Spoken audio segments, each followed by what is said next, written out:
son génome. C'est un grand succès et on s'arrête ce soir sur ce bouleversement biologique qui est en cours et que la plupart d'entre nous ne soupçonnent pas. L'évolution des techniques va permettre désormais de détailler notre carte génétique à tous. De quoi s'agit-il? Des 23 000 gènes qui nous constituent et nous programment et qui nous prédestinent parfois à certaines maladies, cancer, diabète ou autres. Une transparence fascinante, effrayante, diront certains.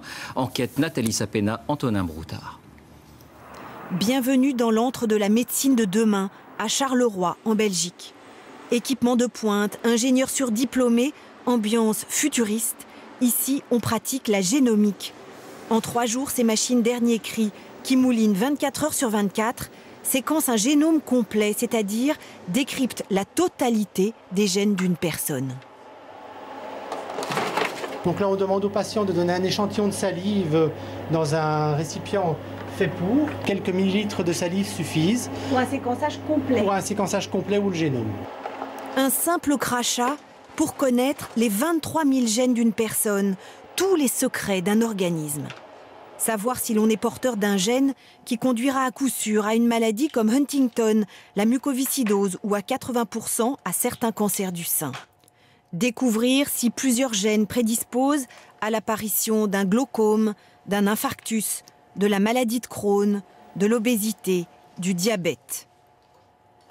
Bientôt, il sera possible de consulter son génome sur un téléphone portable. Rendre intelligibles les millions de données produites par un séquenceur, c'est l'invention mise au point par ce chercheur bordelais. Son prototype, il l'a conçu avec son propre génome. Bien. Là, on est en train de regarder une partie de mon génome. Et il s'est découvert quelques risques médicaux. Bon, il se trouve que j'ai un marqueur qui est associé au syndrome des jambes sans repos et qui...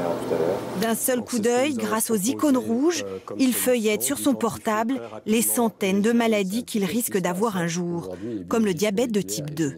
Les marqueurs génétiques sont un degré, un niveau supplémentaire d'information médicale qui donne des signes. Et là, j'ai une susceptibilité supérieure à la moyenne de la population. Donc, il va falloir que je surveille quand même un petit peu cet aspect-là. Cette science du génome est toute fraîche. Le premier séquençage complet du génome date de 10 ans. L'ancien président Bill Clinton a annoncé en grande pompe cet événement scientifique majeur devant les caméras du monde entier. 15 ans de recherche pour avoir enfin entre nos mains le grand livre de la vie. Le premier séquençage fut un investissement de 2 milliards d'euros. Aujourd'hui, un séquençage complet coûte 5 000 euros. Dans peu de temps, il chutera à 70 euros, moins cher qu'une analyse de sang à la portée de toutes les bourses. Mais la France est réticente. Pour l'instant, la loi interdit de faire séquencer son génome sans prescription médicale, une protection contre certaines dérives. À la grande loterie de l'hérédité, d'une part, j'ai pas eu de veine. J'ai hérité de mauvais déterminants.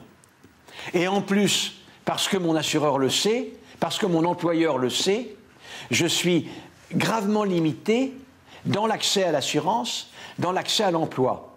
C'est-à-dire qu'on pourrait faire un pas de plus dans une société où ce pourquoi on s'est battu, nos ancêtres en tout cas, c'est-à-dire pour l'universalité des droits de l'homme, serait progressivement remplacé par l'individualité du pouvoir des gènes.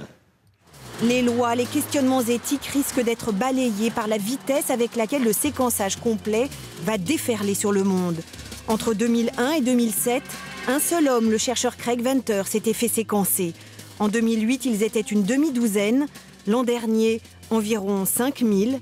En 2015, nous serons 25 millions. Un énorme marché dont cet homme est un précurseur. Français installé en Belgique, il a créé une start-up spécialisée dans le séquençage. Il a décrypté lui-même son propre génome, mais il est mal à l'aise pour en parler. Vous avez appris des choses? Vous avez des choses que vous ne saviez pas? Tout à fait. Et lesquelles? Alors, je ne le dirai pas. Je ne le dirai pas pour une raison simple, c'est que ça ne concerne pas que moi, mais mon patrimoine génétique, je le partage avec mes enfants. Et donc, révéler mon patrimoine génétique, c'est aussi révéler le patrimoine génétique de mes enfants. Et mes enfants n'ont pas forcément envie que l'on sache de quelle maladie ils peuvent souffrir dans les années qui viennent. Déjà aux États-Unis, des sociétés commercialisent sur Internet des séquençages partiels pour 199 $, soit 135 €. Avec le séquençage complet, c'est l'avènement de la médecine du Dr Knock. Tout bien portant est un malade qui s'ignore. Bonsoir Jean-Daniel Flezaquet, vous êtes notre spécialiste santé, vous nous avez rejoint car beaucoup d'interrogations viennent à l'esprit. Première question, quelles seront les conséquences concrètes sur la prévention ou sur les soins de cette carte génétique pour chacun d'entre nous? Alors la révolution, elle sera thérapeutique et le premier domaine qui va en bénéficier, ce sera la cancérologie. Imaginez qu'une tumeur cancéreuse soit un peu comme une voiture en mauvais état que vous amenez au contrôle technique. Aujourd'hui, on sait vérifier des anomalies sur 70 points à peu près. Demain, ce sera sur 20 000 points.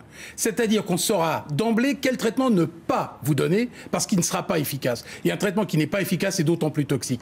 En revanche, on saura, parce qu'on a déjà plus de 800 médicaments, ce qu'on appelle des thérapies ciblées en développement, on saura quelle est l'anomalie de la tumeur. On ne traitera pas un cancer du sein, on traitera la tumeur de monsieur ou de madame X avec un traitement sur mesure et on saura quelle thérapie ciblée lui apporter pour corriger le défaut exact. Ça, ce sera la vraie révolution. Au-delà des maladies, est-ce que le génome, la carte génétique permettra d'avoir d'autres informations, par exemple sur notre durée de vie ou sur nos évolutions physiques? Alors, on est dans un modèle, il faut faire attention, c'est pas une boule de cristal, on est dans un domaine scientifique avec des probabilités et des prédispositions. Si supposons qu'un jour on découvre un gène de l'alcoolisme, si vous habitez au milieu du Sahara à 1000 km du premier bistrot, il y a peu de chances que vous deveniez alcoolique. Ça veut dire qu'il faut que les gènes interagissent avec l'environnement, avec ce qu'on mange, avec ce qu'on respire, avec ce qu'on peut fumer par exemple, ou les rayons ultraviolets auxquels on est exposé. Donc c'est vraiment une interaction entre les gènes et l'environnement. Il ne faut pas en faire une boule de cristal ni quelque chose de magique. Il faut faire surtout très attention